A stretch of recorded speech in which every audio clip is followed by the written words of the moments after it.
माझ्या चॅनलवरती स्वागत करते. आता आज ख्रिसमस जवळ आला आहे, न्यू इयर जवळ आला आहे, तर आपण केकची रेसिपी बघूया. व्हॅनिला केक आहे हा, साधा सोपा केक आहे. तर तुम्ही बघा. एक सपाट कप मैदा आहे, 1 चमचा बेकिंग पावडर घेतली, मी विकफिल्डची घेतली, तुम्ही कुठलीही घ्या.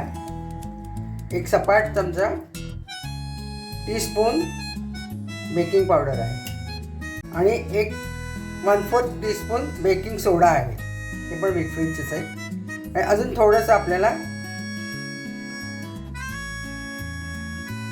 1/4च्या अर्धा म्हणजे 1/8 स्पून घालायचं. तर आपण आता सगळे इन्ग्रेडियंट चाळून घेऊया. चाळल्याने त्याच्यात हवा इन्कॉर्पोरेट होते आणि एकदम लाईट बनतो केक. तर आपण ते चाळून घेतलेलं आहे. 2 टेबलस्पून बटर आणि 2 टेबलस्पून तेल घातलेलं आहे याच्यात. आपण तेलामध्ये अर्धा कप कंडेन्स मिल्क आहे ते घालतो.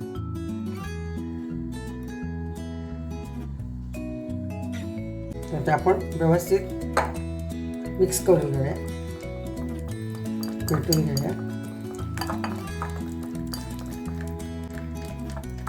बटर आणि कंडेन्स मिल्क मिक्स झालेलं आहे. तर त्याच्यात आपण हे अर्ध्या कपपेक्षा कमी पिठी साखर घातली, 3 टेबलस्पून आहे ते घालतो.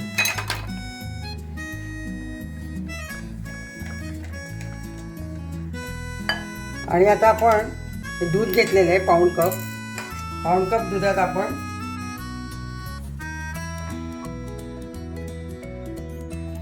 एक चमचा व्हिनेगर घालतो.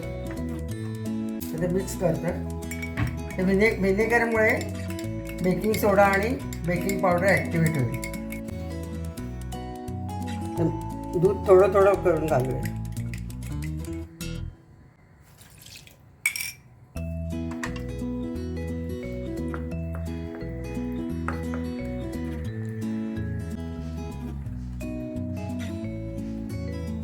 थोडं दूध घालूया.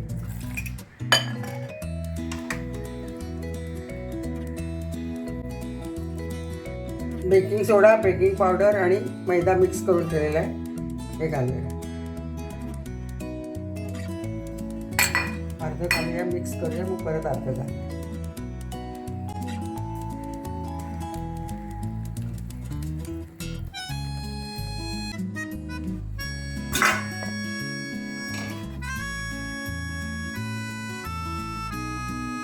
दोन टेबलस्पून तेल, 2 टेबलस्पून बटर फेटून घेतलं आहे आपण. त्यात कंडेन्स मिल्क घालून फेटून घेतलं आहे. मग त्याच्यात पिठी साखर पण घातलेली. त्याच्यात दुधामध्ये 1 चमचा व्हिनेगर घातलं आहे. ते बेकिंग पावडर त्याने ॲक्टिवेट होतं. अजून थोडं आपल्याला दूध लागणार आहे, लागेल तसं घालणार आहे आपण. पाऊण कप दूध घेतलं होतं मी.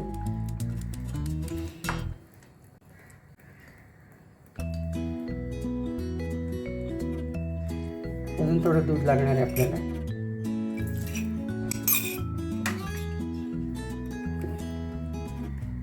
फ्लोईंग कन्सिस्टन्सी पाहिजे, तर ते आपण चांगलं मिक्स करून घेऊया. यातच आपण आता 1 चमचा व्हॅनिला एसेन्स घालूया.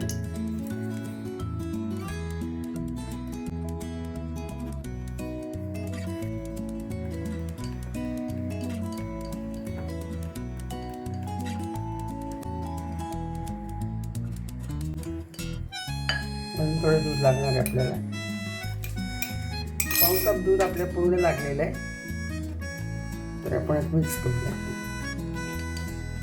अशी रिबिनीसारखं ते पडायला पाहिजे. तर आपलं बॅटर तयार झालं आहे केकचं.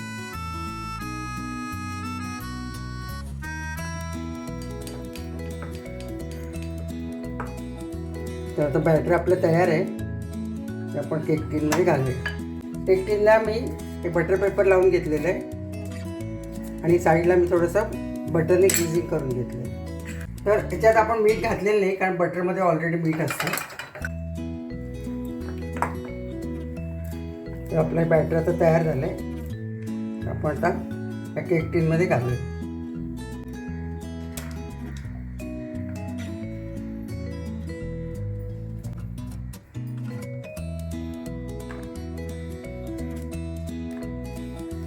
आल्मंड फ्लेक्स घालूया, बदामाचे बॅटरवरती बदामाचे फ्लेक्स घालूया.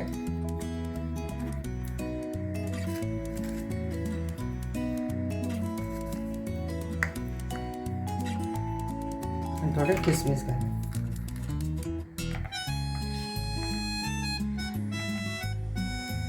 पाहिजे ते ड्रायफ्रूट घालू शकता, टुटी फ्रुटी घालू शकता, पिस्ता, बदाम, काजू काही घालू शकता.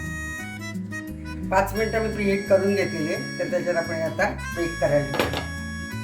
40 ते 45 मिनटं लागतील. तर आपण हे मध्यम गॅसवरती आपण बेक करतोय. मी केक ठेवून 40 ते 45 मिनटं झालेले आहे. आपण बघतोय चाकू क्लिअर येतोय, म्हणजे केक आपला बेक झालेला आहे. तर आपण काढून घेऊया केक आणि पूर्णपणे थंड करून घेऊया. 10 मिनटं गार करून घेऊया, मग डिमोल्ड करूया. जास्त वेळ ह्याच्यात थंड करायचा नाही, कारण खालचा पार्ट स्टॉगी होऊ शकतो. तर आपण आता हा केक उलटून घेऊया. आता आपण थंड झाल्यावरच कट करू शकतो. जाळीवरती बाहेर रॅकवरती ठेवल्यावर खालचा भाग मॉइस्ट होत नाही, म्हणजे ओलसर होत नाही, म्हणून मी ह्याच्यावर ठेवलेलं आहे. थोड्या वेळाने आपण कट करू शकतो.